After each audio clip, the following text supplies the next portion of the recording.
Teman-temanku Shalom, berjumpa lagi dalam YouTube channel Tanya Aja Pasti Ku Jawab. Berikut ini kita akan menyaksikan sebuah diskusi lintas agama yang sangat seru, di mana dalam diskusi ini Elia Miron akan memberikan jawaban yang sangat spektakuler dan luar biasa terkait dengan pernyataan Muslim yang mengatakan bahwa Yesus itu jahat. Nah, seperti apa diskusinya? Saksikan video ini dari awal hingga akhir dan semoga menjadi berkat ya.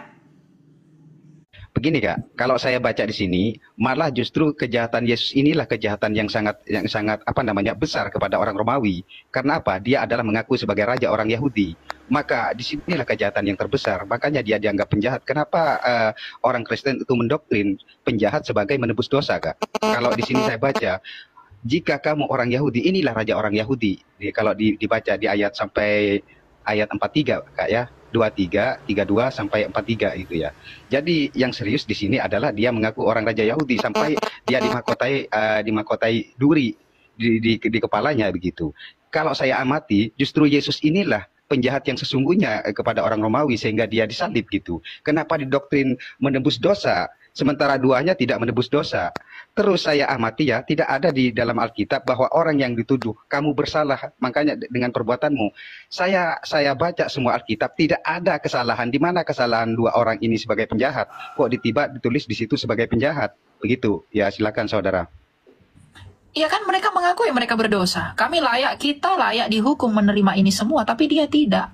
Kan penjahat itu yang ngakui sendiri.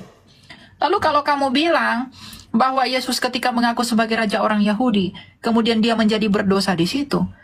Yesus itu disalib karena ketidaksukaan oleh orang Yahudi, maka dia digiring kepada orang Roma. Lagi pula, yang mengeluh-elukan Yesus sebagai raja bukan dirinya sendiri.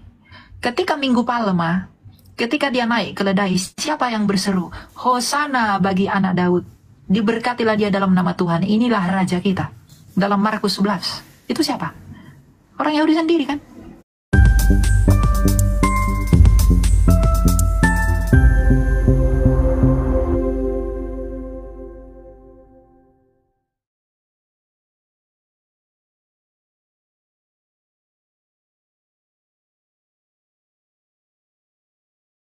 Makanya sampai saya pernah mimpi Kak Elia, mimpi ini nggak tahu kebetulan atau kenapa, makanya prinsipnya saya nggak mau karena cuma mimpi saya pindah ke agama sebelah.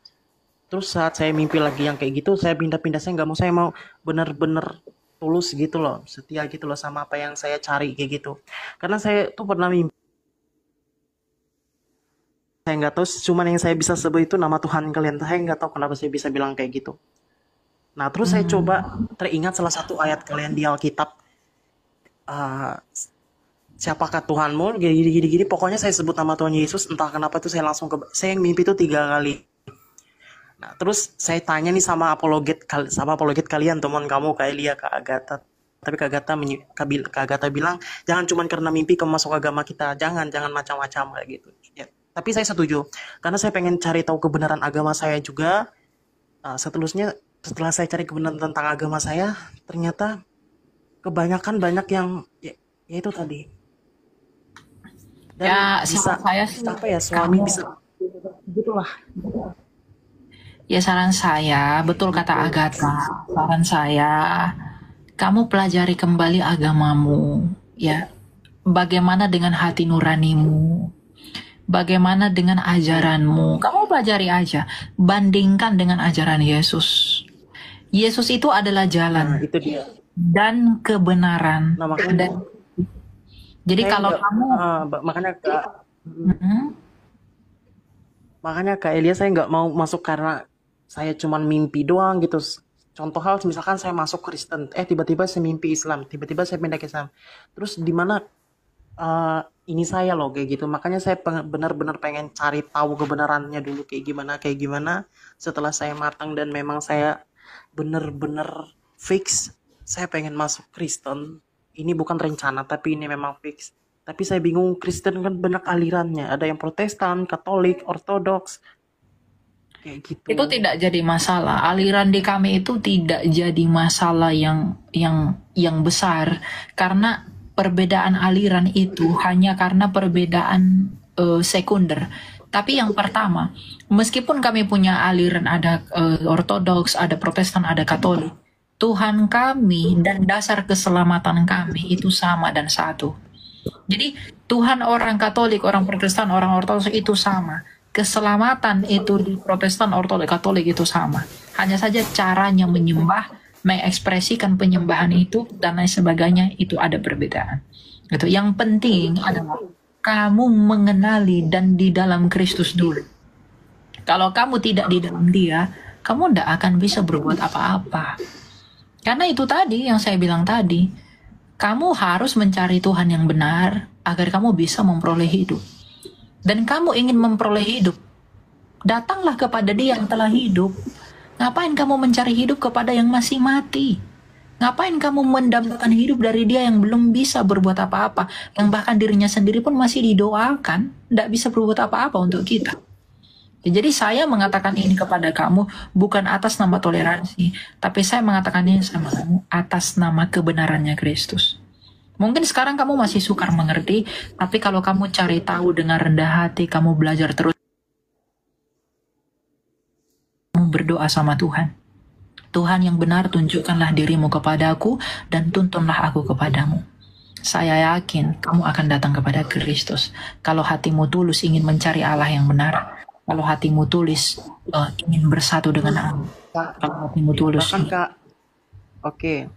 Bahkan Kak Elia, saya sampai sempat beli Alkitab, saya simpan diam-diam di kamar. Karena orang tua saya kan, keluarga saya tentunya fanatik dengan agama Kristen. Karena mereka memang benar-benar membenci agama Kristen atas dasar karena ia tadi yang disembah itu hanya manusia yang tidak bisa berbuat apa-apa. Tapi saya tahu kebenarannya yang sebenarnya itu kayak gimana. Saya kan juga bingung Kak Alia. Jadi ini kok aku rata-rata ngelihat orang-orang yang bisa berbicara kayak kalian tuh kayak benar-benar dikaruniakan roh itu tadi, Roh Kudus itu tadi. Ya, itu tah.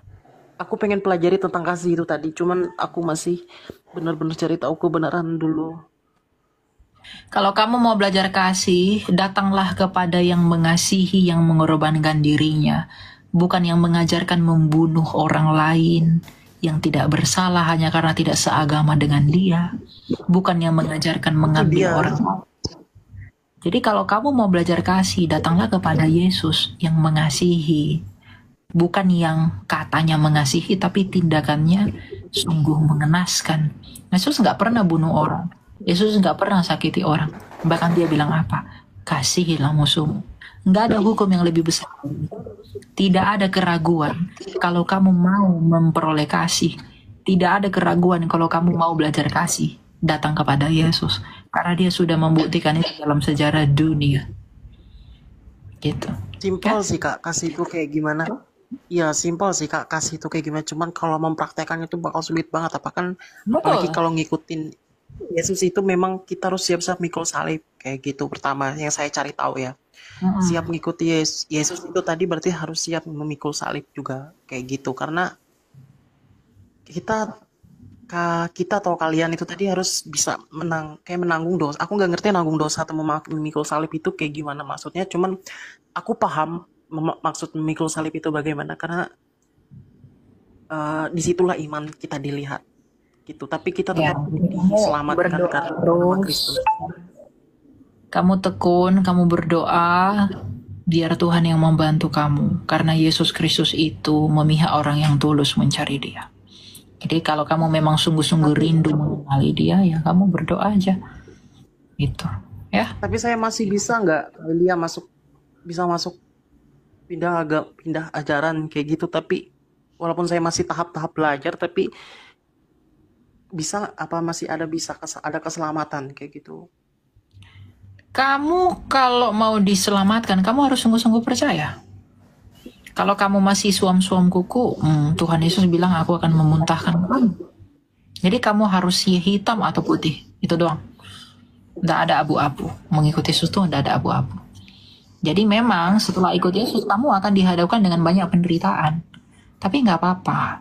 Demi hidup yang kekal, itulah yang harus kamu jalani dulu. Tapi tenang, kalau kamu udah tahan uji, ketahan uji itu datang dari ketekunan. Ketekunan itu datang dari penderitaan.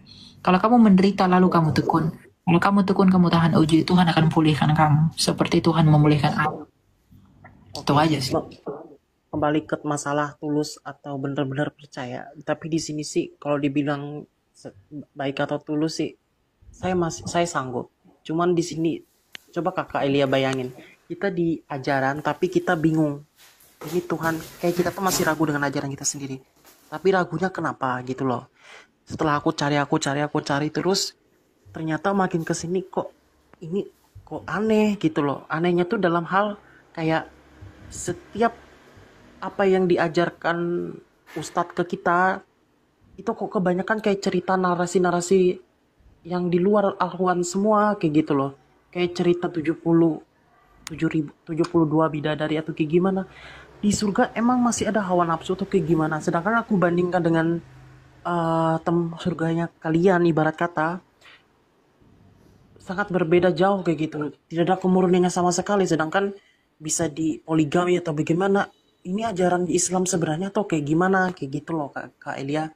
Dan terus di sini saya bandingkan dengan ajaran kalian. Ternyata ajaran kalian itu memang berat. Masuk Kristus itu harus bisa dengan tulus, harus sanggup percaya.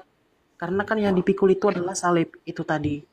Nah, di situ aku benar-benar percaya dengan ajaran kalian karena kenapa disitulah hukum kasih pertama. Nah, makanya saya pengen belajar matang dulu. Kristen kayak gimana? Kayak gitu. Ya, kamu belajar. Kalau kamu punya sesuatu yang kamu mau tanya, ya kamu bisa tanya ke saya. Tapi saya yakin dan percaya, ajaranmu yang sekarang itu bukan ajaran yang tepat untukmu kalau kamu mau hidup. Itu aja. Masalah kamu mau memilih siapapun dan lain sebagainya, itu tetap hakmu dan bagaimana Tuhan berperkara dengan kamu. Itu ya. Iya. Soalnya Kak, paling takut namanya kematian itu tadi. Nah iya, betul. Iya, Semua jadi manusia itu takut mati. iya, makanya tuh kalau di Kristen itu kan raga memang mati, tapi kita tuh kalian itu sudah dibangkitkan karena kasih dia ya kasih itu tadi. Makanya saya heran kok. Kami nggak takut mati karena Tuhan kami telah membuktikan dia tidak di dalam kematian selama-lamanya. Itu makanya saya bingung kayak gitu loh Kak. Sedangkan kalau diajarin kita tuh walaupun kita baik sebaik mungkin tetap kita kena siksa kubur. Kok bisa kayak gitu loh aku bilang. Terus diajarin kalian memang mati tapi kalian tidak, tapi kalian hidup kekal bersama dengan dia atau kayak set kok bisa kayak gitu loh. Sedangkan ajaran kita tuh bisa nggak jauh beda gitu loh Kak. Iya, ya makanya Dan saya gue bertanya, katakan, kekristenan itu berbeda dengan ajaran dunia, ndak sama dengan ajaran dunia. Jadi ya, pokoknya intinya kamu mencari aja dengan tulus, kamu pasti bertemu dengan Kristus. Jadi kalau kamu punya banyak hal yang mau ditanyakan, kamu bisa tanya kepada saya dan lain sebagainya. Tapi yang penting sekarang kamu berdoa, kamu tekun dalam Tuhan. Dan pada akhirnya Tuhan sendiri yang akan bantu kamu kalau kamu memang tulus. Itu aja, ya. Oke, makasih Kak Elia. Terima kasih. Oke, ya. Semangat ya, Ido ya. Siap. Iya.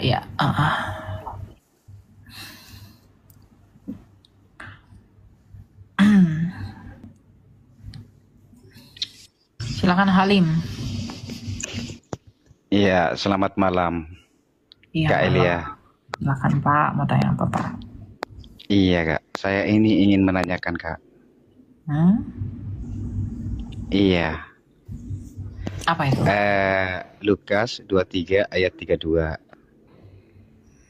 Iya, saya sampai ke 43. Di situ ada 2 orang penjahat ya. Ada orang penjahat dihukum mati bersama dengan dia, yaitu Yesus. Yang saya tanyakan, kenapa kedua orang itu dicap penjahat sementara Yesus itu dicap bukan penjahat. Kalau kita baca di situ kan hukuman. Salib itu adalah bentuk hukuman bagi para penjahat gitu. Ya. Iya, terus kalau Yesus itu didoktrin sebagai penyaliban Yesus adalah sebuah penebusan dosa, Maka kedua orang ini menebus dosa siapa, Kak? Silakan. Oh. Masalahnya masalahnya Yesus berdosa nggak? Iya, Lalu kalau di kitab Kakak, Yesus tidak berdosa, tapi tolong betul. tunjukkan bahwa di sini, Kak, ya saya Yang bacakan. di sebelah Yesus itu berdosa nggak? Iya, Oke. apa namanya? Jadi Entar dulu, Kak. Di sini cuman dicap penjahat, tapi tolong Kakak tunjukkan kejahatan apa yang dilakukan kedua orang ini. oh, kita nggak perlu menunjukkan itu. Kita lihat pengakuan orang berdua ini aja. Kita lihat ayat yang ke 41, 41. Tetapi yang seorang menegur dia, katanya, tidakkah engkau takut juga tidak kepada Allah, sedang engkau menerima hukuman yang sama? Kita memang selayaknya dihukum, sebab kita menerima balasan yang setimpal dengan perbuatan kita. Tetapi orang ini, Yesus, tidak berbuat sesuatu yang salah. Jadi orang yang tersalib ini, yang dua orang di sebelah Yesus, itu mengaku Yesus tidak bersalah.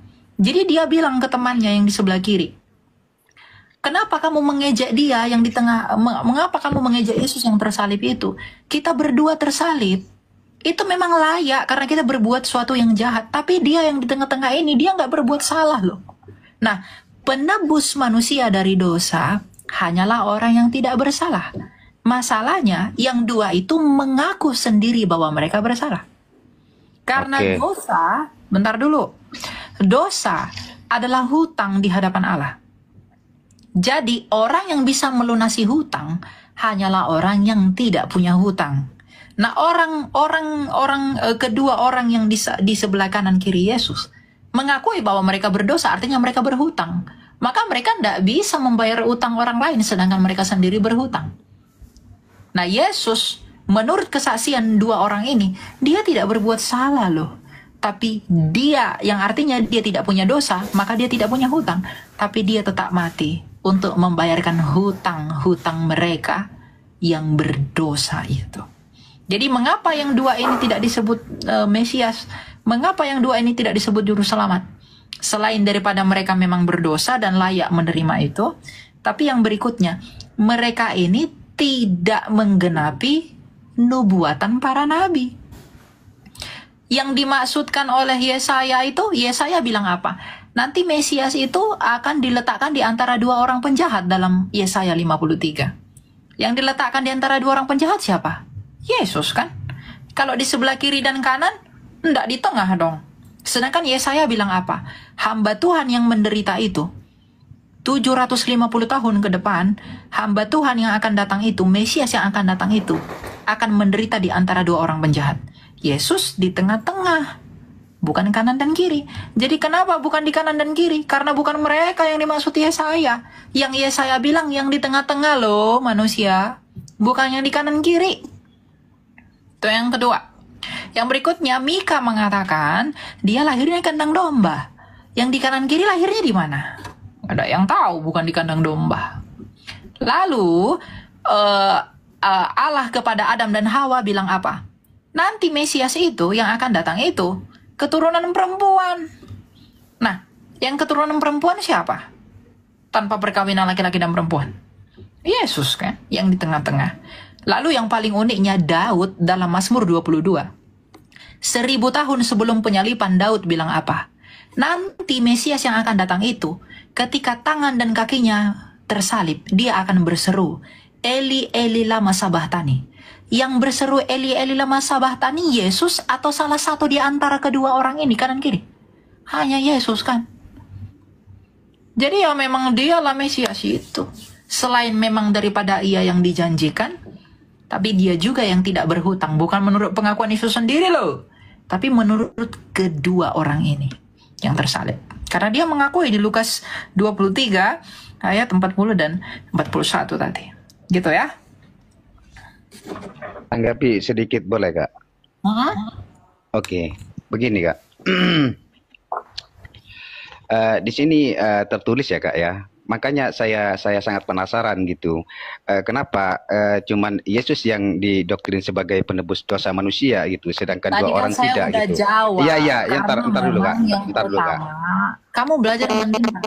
Iya ya Kak, ya Yang Kak. Ini pertama, karena memang dia yang menggenapi nubuatan para nabi, lalu yang berikutnya, hanya dia yang tidak berdosa. iya. Begini Kak, kalau saya baca di sini, malah justru kejahatan Yesus inilah kejahatan yang sangat apa namanya besar kepada orang Romawi. Karena apa? Dia adalah mengaku sebagai raja orang Yahudi. Maka di sinilah kejahatan yang terbesar. Makanya dia dianggap penjahat. Kenapa orang Kristen itu mendoktrin penjahat sebagai menebus dosa, Kak? Kalau di sini saya baca, jika kamu orang Yahudi, inilah raja orang Yahudi. Kalau dibaca di ayat sampai ayat 43, Kak ya. 23, 32 sampai 43 gitu ya.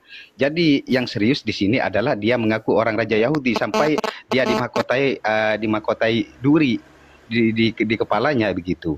Kalau saya amati, justru Yesus inilah penjahat yang sesungguhnya kepada orang Romawi sehingga dia disalib gitu. Kenapa didoktrin menebus dosa sementara duanya tidak menebus dosa? Terus saya amati ya, tidak ada di dalam Alkitab bahwa orang yang dituduh kamu bersalah makanya dengan perbuatanmu. Saya baca semua Alkitab, tidak ada kesalahan. Di mana kesalahan dua orang ini sebagai penjahat? Kok ditulis di situ sebagai penjahat? Begitu. Ya, silakan saudara. Iya kan mereka mengakui mereka berdosa. Kita layak dihukum menerima ini semua, tapi dia tidak. Kan penjahat itu yang ngakui sendiri. Lalu kalau kamu bilang bahwa Yesus ketika mengaku sebagai raja orang Yahudi, kemudian dia menjadi berdosa di situ. Yesus itu disalib karena ketidaksukaan oleh orang Yahudi, maka dia digiring kepada orang Roma. Lagi pula, yang mengelu-elukan Yesus sebagai raja bukan dirinya sendiri. Ketika Minggu Palma, ketika dia naik keledai, siapa yang berseru, Hosana bagi anak Daud, diberkatilah dia dalam nama Tuhan, inilah raja kita. Dalam Markus 11, itu siapa? Orang Yahudi sendiri kan, yang mengakui dia sebagai raja, sehingga dielu-elukan dengan daun palma ketika dia melewati gerbang Yerusalem, mau masuk Yerusalem.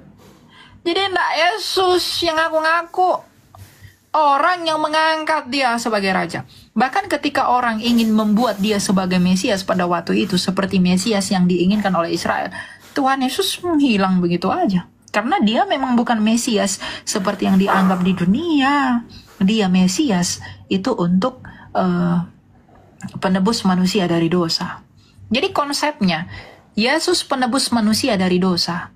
Penebus itu harus tidak punya dosa. Itu siapa? Yesus. Atas bukti siapa? Orang yang tersalib aja mengakui dia nggak punya dosa. Gitu. Lalu bagaimana mungkin yang di sebelah? Lalu mengapa kami tidak menganggap yang keduanya ini tidak Mesias? Ya mereka bukan Mesias kok. Mereka tidak menggenapi satu nubuatan pun, dan kemudian mereka punya dosa. Yesaya bilang apa? Nanti Mesias kita tuh tidak berdosa dalam Yesaya 53. Siapa yang nggak berdosa? Hanya Yesus. Itu pun bukan pengakuannya sendiri. Orang Yahudi nggak bisa membuktikan. Pengadilan Roma, Pontius Pilatus juga bilang apa? Aku tak menemukan kesalahan apapun pada orang ini. Kalau kamu bilang, menurut saya Yesus adalah penjahat terbesar. Itu menurutmu. Menurut Pontius Pilatus, dia tidak bersalah. Tapi ini menurut tulisan ini, Kak. Bukan menurut saya. Enggak. Saya menurut butuh tulisan ini. Saya tidak butuh tafsiranmu. Iya. Pada masa itu, pengadilan Roma pun mengatakan, tak ada kesalahan pada orang ini, lalu kamu siapa? Pontius Pilatus nggak bisa membuktikan dia berdosa. Tetapi justru pengadilan Romawi ini yang memutuskan Yesus adalah penjahat, Kak. Di mana dalilnya dia penjahat? Ya di sini. Di mana? Ayat yang mana? Coba. Iya, di sini, Kak, ya. Dan ayat ada juga keberapa? Digiring dua orang lain. Ya ayat ini sampai ayat 23 sampai 32 sampai ayat 443 di situ. Coba baca. Kalau kita dan ada juga digiring dua orang lain yaitu dua penjahat untuk dihukum mati bersama-sama dengan dia. Iya, ntar dulu. Iya. Coba tunjukkan kepada saya di mana orang-orang itu menganggap Yesus bersalah. Coba tunjukkan ayatnya. Saya Loh, punya di ayat. sini kan sudah jelas, Kak. Saya punya ayat dalam Lukas 23 ayat 15. Herodes bilang apa? Sesungguhnya tidak ada suatu apapun yang dilakukannya yang setimpal dengan hukuman mati. Herodes bilang begitu loh. Ya setimpal lah, Kak. Setimpal. Kalau mengaku dia sebagai itu kan pemberontak. menurutmu. Itu kan menurut. Ya, di sini kan mengaku orang Raja Yahudi, Kak. Begini. Itu kan menurutmu. Menurut Herodes begitu enggak? Enggak, menurut ini, Kak. Makanya di sini orang Udah, kamu pulang aja ke rumahmu. Kalau menurutmu dan hanya menurutmu saja, ya itu nggak ada gunanya. Nah, inilah kualitas kalian ngeyel terus kan, menafsirkan menurut kemauan sendiri. Makanya nggak heran ajaranmu ngaco. Herodes bilang berkata apa? Nih ya, kita lihat ayat 14 ya. Lalu Pilatus mengumpulkan imam-imam kepala dan pemimpin serta rakyat dan berkata kepada mereka, "Kamu telah membawa orang ini kepadaku sebagai orang yang menyesatkan rakyat. Kamu lihat sendiri bahwa aku telah memeriksanya dan dari kesalahan-kesalahan yang kamu tuduhkan kepadanya tidak ada yang kudapati padanya dan Herodes juga tidak mendapatinya. Sebab ia mengirimkan dia kembali kepada kami. Sesungguhnya tidak ada suatu apapun yang dilakukannya yang setimpal dengan hukuman mati."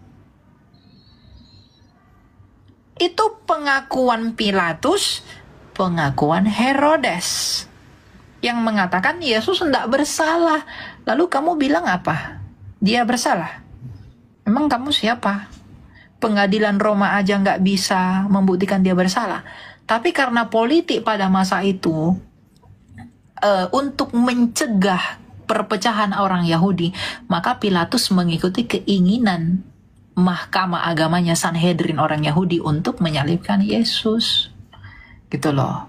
Jadi kalau kamu mendapatkan pendapatmu tanpa data, ya gitulah ya Pak ya, miris. Kekristenan tuh kaya dengan data. Kalau hanya asumsi doang mah ya dongeng juga bisa Pak. Tapi masalahnya kekristenan bukan dongeng. Yes. Shalom. Ya satu dulu ya, ini si Regaran dulu. Halo Regar. Halo Kak. Ya silakan mau tanya apa? Aduh, saya ini sebenarnya mau tanya tentang apa pergumulan hidup Kak. Maksudnya gimana sih sebenarnya perjalanan hidup ini itu? Apakah memang semua yang terjadi itu ada dalam kendali Tuhan atau tidak semuanya? Saya kemarin sempat melalui satu pergumulan yang menurut saya sampai kayak bilang gini, ini ada dalam rencana Tuhan gak sih? Kok saya maksudnya kayak nggak nyangka akan dikirimkan pergumulan yang kayak gitu.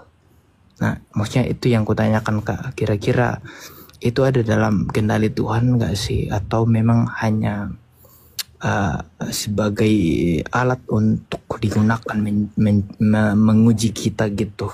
Mungkin bisa ya Kak di ini pertanyaannya.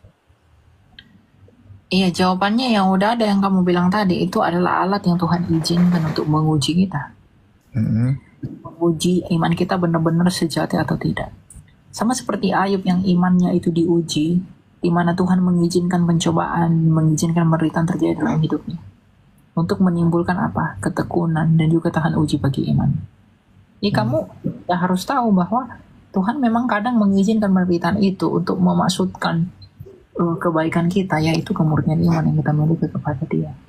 Jadi jangan letakkan imanmu atas dasar apa yang tampak, tapi letakkanlah imanmu pada dasar di mana dan apa yang telah Kristus lakukan. Gitu.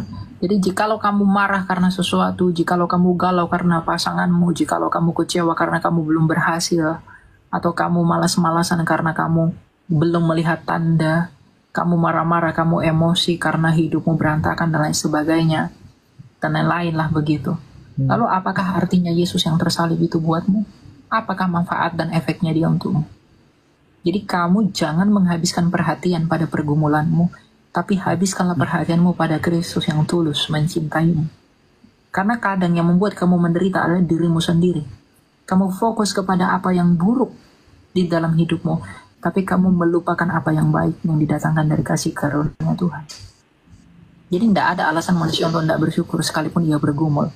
Bahkan Ayub sudah memberi teladan. Sekalipun ia bergumul menderita, ia memberi teladan.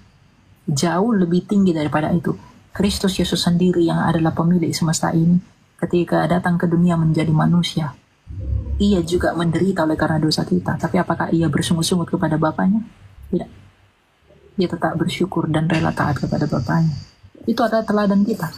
Bukankah hidup kita mau menjadi serupa dengan Kristus? Jadi sabar dan tekunlah dalam pencobaanmu. Sabar dan tekunlah di dalam ujian iman. Karena ada hal yang lebih besar menanti daripada itu. Makanya Rasul Paulus dalam 1 Korintus dia berkata apa? Pencobaan-pencobaan yang kita alami saat ini itu tidak sebanding dengan kemuliaan yang akan dinyatakan kelak kepada kita. Jadi kamu harus tetap positif thinking sama Allah. Kamu harus tetap berpengharapan sama Allah dalam iman. Jangan banding dengan pergumulanmu. Kalaupun kamu menderita, kamu bergumul, kamu layak memperoleh itu karena kamu berdosa. Kalau saya menderita, saya sakit, saya kesakitan dan lain sebagainya, saya layak mendapatkan itu karena saya berdosa.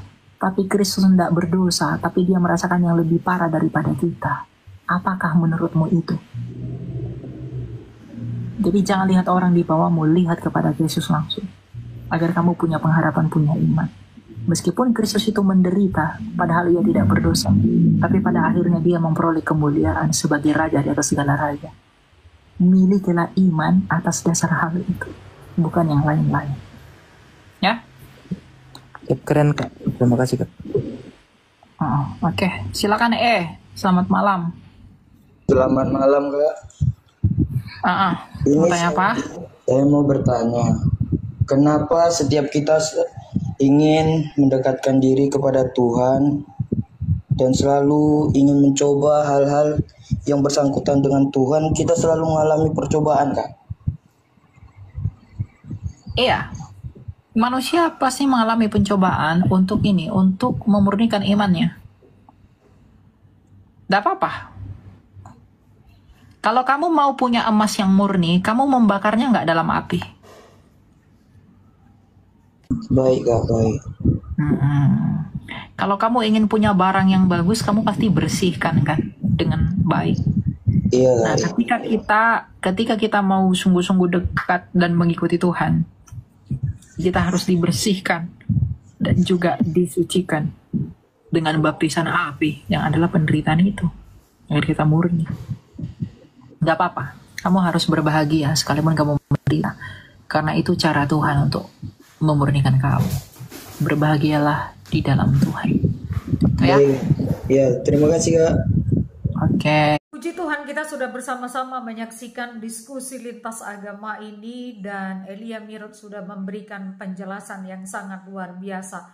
Jadi bukanlah suatu kejahatan jika Tuhan Yesus mengaku sebagai Raja orang Yahudi oleh karena apa yang dikatakannya adalah suatu kebenaran.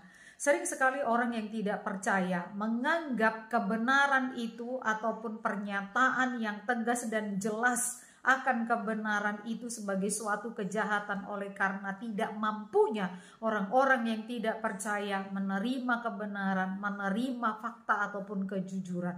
Jadi teman-teman sebagai orang Kristen, sebagai orang percaya, ingat bahwa setiap kita harus mewartakan dan menyatakan akan kebenaran apapun konsekuensinya. Jangan sampai kita menjadi serupa dengan dunia ini, tetapi berubahlah oleh pembaharuan budimu. Tuhan Yesus memberkati.